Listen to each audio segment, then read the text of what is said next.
আসলে একজন নারীর সবচেয়ে বড় পরিপূর্ণতা। একজন নারী হয়তো তার জীবনের সবচেয়ে বড় স্বাদ থেকে বঞ্চিত হতে পারেন শুধুমাত্র একটি সন্তানের কারণে। এই সন্তানহীনতা এবং পরিবার গড়ার পথে যে সবচেয়ে বড় বাধা, অথবা এই যে সভ্যতার প্রশ্নে পরিবেশের বিপর্যয়, খাদ্যে ভেজাল আমাদের জীবনে একটি গুরুত্বপূর্ণ অধ্যায় রচনা করছে, তা নিয়ে আজ আমরা কথা বলব।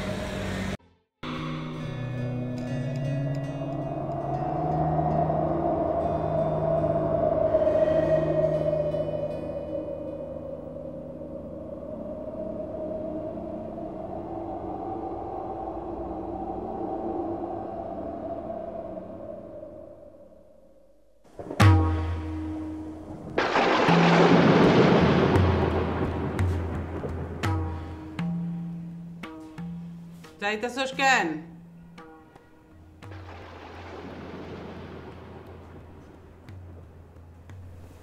না মানে তুমি তসবি পাও নাই দেখা ভাবিস না যে আমি ফুরাই গেছি। আমার নাক, চোখ, কান সব খোলা আছে। কেন ডেকেছিলে?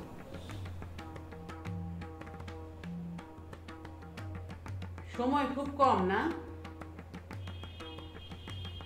কথা শোনার অপশন নাই? ভুলেও তুই করে একবার পাতিস না। ঘটনাটা কি? মা, অফিসে খুব কাজের চাপ তো। মিছা কথা কইস না। তরে আমি আড়ে আড়ে চিনি। এইবারও বাচ্চাটা মরছে না?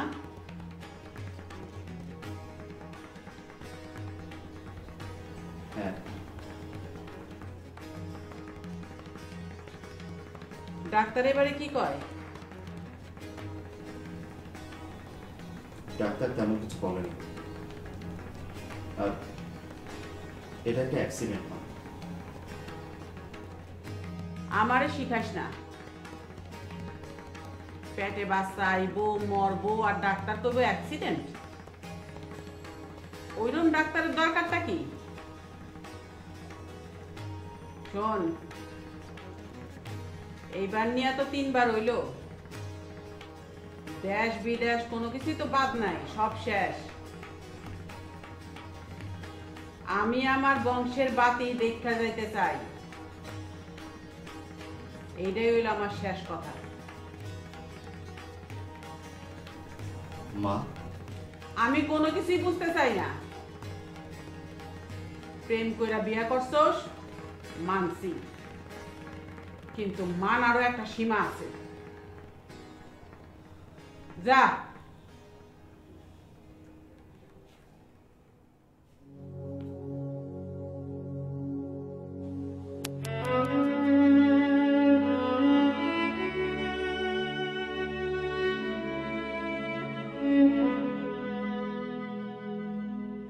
আর কত কানবে? আর কত? এবার একটু মাফ করা যায় না?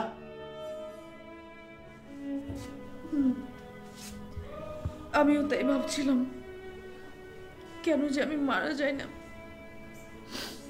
তাহলে সব সমস্যার সমাধান হয়ে যেত। Shut up. Just shut up. আমি না আর নিতে পারছি না। তা তো পারবেই না, সব মেনে নিতে হবে আমাকে। ফর গডস সেক, আর পেঁচাইও না প্লিজ। বাবারও কষ্ট হয়। হ্যাঁ,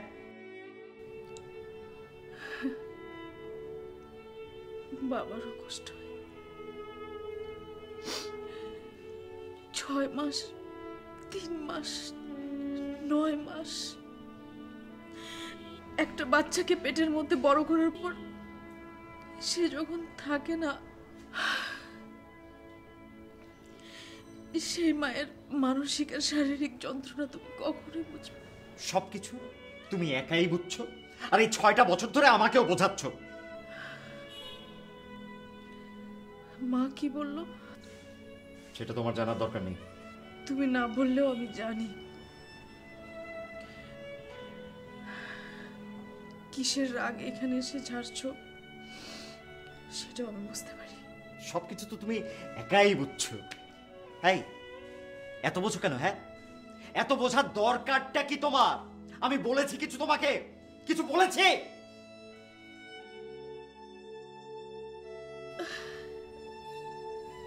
মা না হইলে একটা মাইয়া মানুষের কি দাম আছে সংসারে? মকল মকল। কিন্তু আমরা তো চেষ্টার কোনো ত্রুটি করিনি মা, এখনো করছি না। ফল না হইলে চেষ্টা দিয়ে কি হইব? শোনো, নাতি আমার চাই। তোমার শ্বশুরের বংশ জান হারাম কইরা এত সয় সম্পত্তি কইরা রেখা গেছে, সেইগুলা কি পিঁপড়ায় খাইব? তবে নাতনি হইলেও কোনো সমস্যা নাই, কি আর করা। মিস্টার আন্দালিব, ডাক্তারদেরও ক্ষমতার একটা শেষ থাকে। তার মানে আমাদের বেবি হবে না, এটা আমাদের মেনে নিতে হবে? দেখুন, আমি লাস্ট যে ট্রিটমেন্টটা করেছি ওটা লেটেস্ট কনসেপ্ট। তাছাড়া ভাগ্য বলেও তো একটা কথা আছে। আপনারা তো বিদেশেও ট্রিটমেন্ট করেছেন, ব্যাপারটা বুঝতে পারছেন? অন্তত প্রবলেমটা আইডেন্টিফাই করতে পারলেও তো একটা মানসিক সান্ত্বনা পাওয়া যেত। তাতে সমস্যাটা আরও বাড়তেই পারে। একজন ডাক্তার যদি সব কিছু ভাগ্যের উপর ছেড়ে দেয়, তাহলে আমরা কোথায় যাব? ব্যাপারটা ঠিক সেরকম না। এমন হতে পারে 20 বছর পরে এটা আর কোনো সমস্যাই থাকবে না, কিন্তু এখন তো আমি নিরুপায়, তাই না? তাহলে আপনি আর ট্রিটমেন্টটা কন্টিনিউ করছেন না? শুধু বেবির কথা ভাবলেই হবে? ওনার লাইফ রিস্ক আছে, সেটাও তো ভাবতে হবে। এনিওয়ে, টেস্টগুলো আবার করে দেখতে যাচ্ছি। ভাবছি এবার স্যাম্পলগুলো সিঙ্গাপুরে আমার প্রফেসরের কাছে পাঠাবো, দেখি উনি কী বলেন। তবে পজিটিভ কিছু আশা করছি না।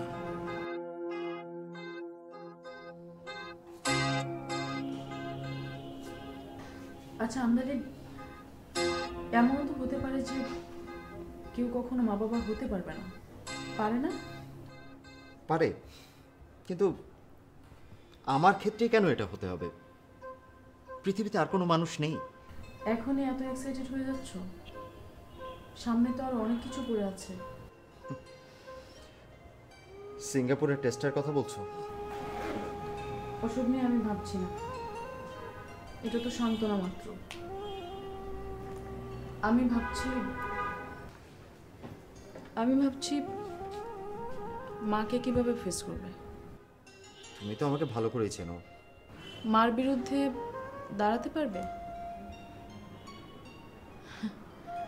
এত এত প্রপার্টি, তার কি হবে?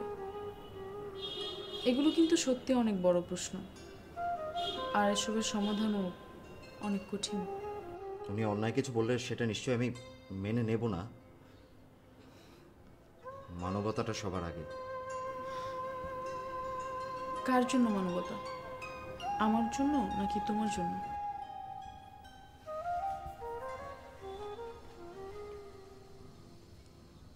এটা কোনো প্রশ্ন হলো? আন্দালিব, রিপোর্টে তোমার আমার কারোরই কোনো সমস্যা ধরা পড়েনি, অথচ ব্যর্থতার আঙুলটা কিন্তু আমার দিকে। সেটাই তো স্বাভাবিক। বেবি তো আসছে, এক্সিস্ট করছে না। বেবি যদি না আসতো তাহলে মনে করতাম সমস্যাটা আমার।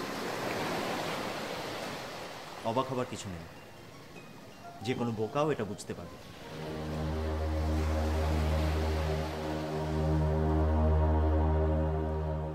আমি শুধু তোমাদের শেষ চেষ্টার কথাটা জানতে চাইছি, নাইলে তো আবার কইবা মা অন্যায় করতেছে। আমার মনে হয় এখন আমার চেষ্টার সময় আইসা গেছে।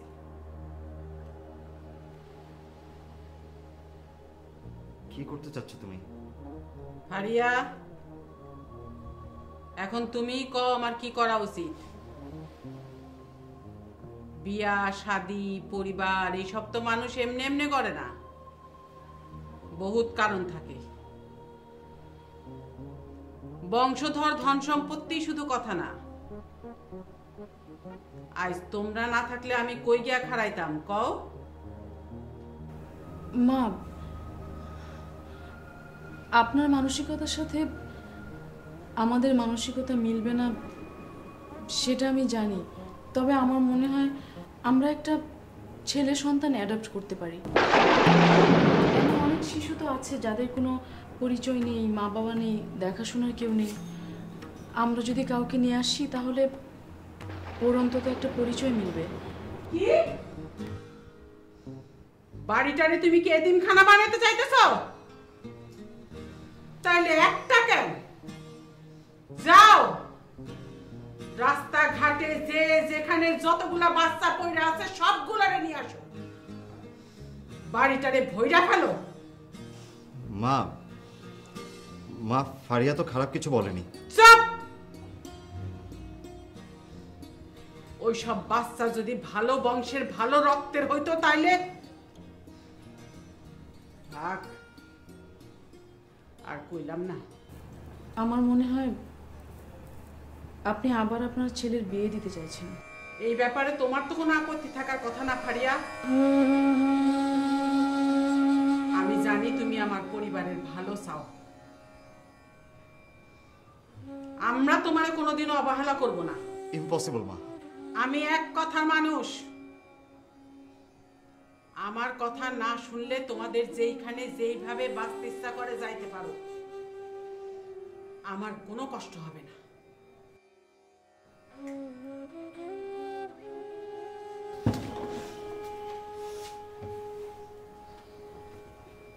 মনে হচ্ছে মধ্যযুগে বাস করছি। তাহলে এত শিক্ষা দীক্ষার লাভ কি? ছি ছি ছি।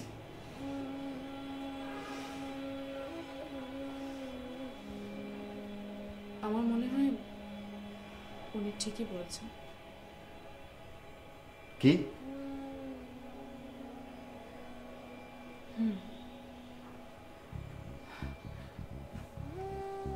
শুধুমাত্র আমার জন্য কেন তুমি তোমার এত অর্জন, সুখ, ভবিষ্যৎ সবকিছু নষ্ট করবে? যেহেতু সুযোগ আছে। তাছাড়া সবকিছু ছেড়ে দেবার মতো চ্যালেঞ্জ নেওয়ার পরিস্থিতি তোমার নেই।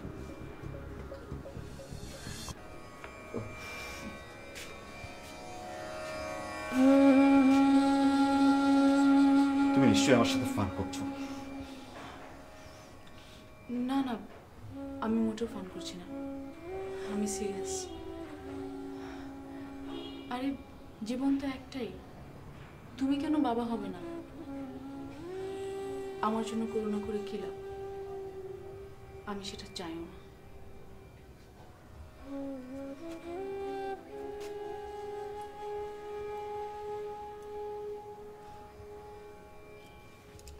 আর ভালোবাসা?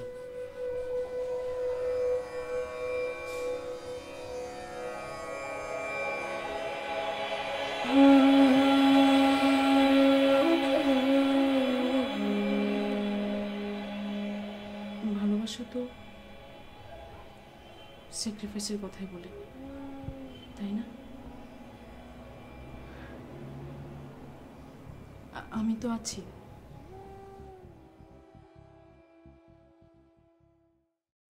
তুমি কিন্তু আমার সাথে অন্যায় করছো। তুমি আমাকে ছেড়ে এসেছো। তুমি একটা চাইল্ড শেল্টার হোমে জব নিয়ে ওখানেই থাকছো। আমাকে ডিভোর্স লেটার পাঠিয়েছো। আচ্ছা, আমার অন্যায়টা কি? আর একটা বউ আছে জানলে কোনো মেয়ে বিয়ে করতে চাইবে? তুমি যদি আমাকে সাপোর্ট দাও তাহলে আমি আজই বাড়ি ছেড়ে চলে আসব। বলেছি তো। প্লিজ, এসবের কোনো দরকার নেই। আমি আসলে এখানে বাচ্চাদের সাথে অনেক ভালো আছি। ইম্পসিবল। এসব নিয়ে আমাকে বিরক্ত করতে এসো না প্লিজ। ডিভোর্স লেটারটা সাইন করে দিও। ফারিয়া, প্লিজ।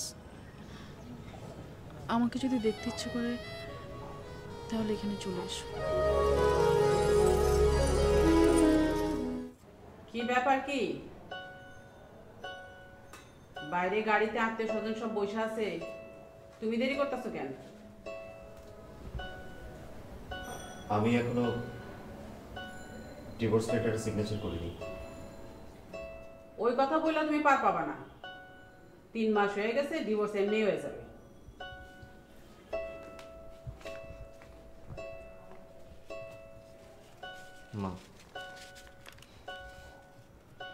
মা, আমরা কিন্তু অন্যায় করছি। ফারিয়ার কোনো আপত্তি নাই, যেখানে বিয়ে করতেছো তাদেরও কোনো আপত্তি নেই। শেষ সময় এসে খামাখা ভেজাল করো না। যাও, সময় বেশি নাই, যাও কইলাম।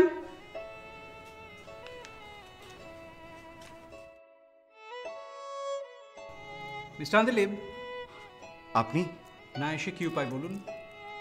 সিঙ্গাপুরের রিপোর্ট সেই কবে এসছে, আপনাদের কোনো ট্রেস নেই। পথে আপনার ওয়াইফ, মানে আপনার এক্স ওয়াইফের সাথে দেখা, তার কাছে সব কথা শুনে আমি তো ছুটতে ছুটতে চলে এলাম। ইটস ওকে, আমি একটা মানবিক দায়িত্ব পালন করতে এসেছি। আপনি আবার বিয়ে করে আর একটা মেয়ের জীবন নষ্ট করবেন না, প্লিজ। কি কইতে চাইতেছেন আপনি? একেবারে বাড়ি পর্যন্ত চলে আসছেন বিয়ে ঠেকাইতে। আপনার মতলবটা কি? সিঙ্গাপুরের রিপোর্টটা বলছে প্রবলেমটা আপনার। এতটাই ডিটেইল প্রবলেম যে আমরা আইডেন্টিফাই করতে পারিনি। If you wish you can have a look.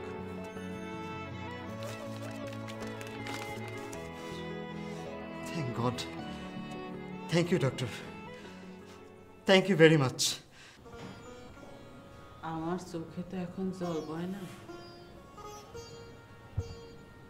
তবে আমি যেটা করতেছিলাম ঠিকই করতেছিলাম। খোদা যখন চাইলো না, তাইলে তোমরা যেমনে ভালো থাকো থাকো। মা, আমি তো ভাবছিলাম আরেকটা বিয়ের কথা। মানে আমারও তো মা হতে ইচ্ছে করে, তাই না? সব দোষ সবসময় মেয়েদেরকেই মেনে নিতে হবে, এটা তো ঠিক না মা। আপনার ছেলে এবার তার দোষটা মেনে নিক। প্রতিশোধ নিতে চাও? প্রতিশোধ ভালো জিনিস না। যাও। ঠিক আছে, তাহলে আর কি করার? আমরা তাহলে একসাথেই থাকি। মানে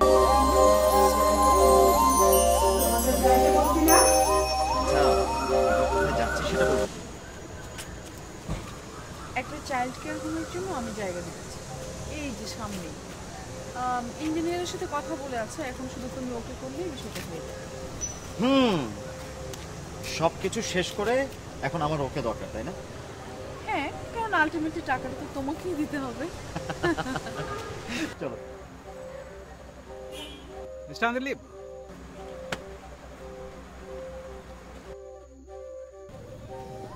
কি খবর আপনাদের? Problem solved? জি সরি, আসলে আজকেই আমরা দুজন ভেবেছিলাম আপনার সাথে দেখা করতে যাব। আপনি আমাদের যেই উপকারটা করলেন। It's all right, it's all right. আর তাছাড়া ডাক্তারের কাছে যত কম যাওয়া যায় ততই ভালো। Take care. Thank you, take care. Thank you.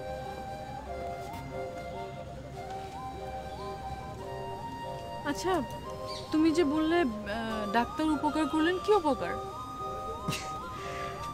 আসলে ওই সিঙ্গাপুরের রিপোর্ট এগুলো কিছুই না, মিথ্যে।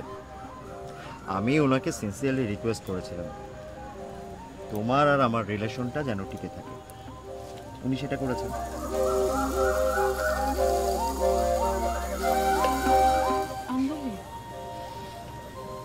শোনো,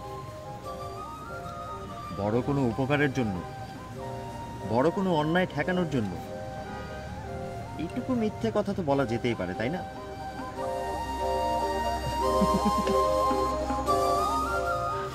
উচ্চধ্বনি করো ও হর্ষনাদ করো, কেননা সধবার সন্তান অপেক্ষা বরং অনাথার সন্তান অধিক। মনটাকে যদি আসলে বড় রাখা যায় আর বুদ্ধিটাকে যদি সচল রাখা যায়, তবে আসলে জীবনে যে ইন্ডিভিজুয়ালিজম বা ব্যক্তি স্বাতন্ত্র্য, সেটা আসলে খুব ব্যক্তিগত ছোট জায়গায় হয়তো থাকে না, তার হয়তো ব্যাপ্তি অনেক বড় হয়ে যায়। কথা বলার আসলে একটা উদ্দেশ্য যেটা ভীষণ নাড়া দিয়েছে। আজকে অক্টোবর মাস, এ পর্যন্ত এই 10 মাসে 765 জন শিশুকে রাস্তায় পাওয়া গেছে বাবা এবং মা ছাড়া। এই সন্তানদের আসলে ঠিক কে বাবা কি ঠিক কে মা তা হয়তো প্রয়োজন হবে না তখনই যখন আমরা সকলেই তাদের বাবা এবং মায়ের দায়িত্ব পালন করতে পারব। আর সেটা তখনই সম্ভব হবে যখন আমরা ব্যক্তির ক্ষেত্র থেকে সকলের ক্ষেত্রে নিজেদেরকে ছড়িয়ে দিতে পারবো। সেটা কি আমরা পারবো? সে সাহস কি আমাদের আছে? সে ধৈর্য কি আমরা ধরে রাখি? সে মানবিকতা কি আমরা এখনো ধরে রাখি? ভাববেন একবার। আমাদের সাথে যোগাযোগ করতে পারবেন নিচে যাওয়া ইমেইল অ্যাড্রেসে। আশা করি আমাদের সাথে যোগাযোগ করবেন।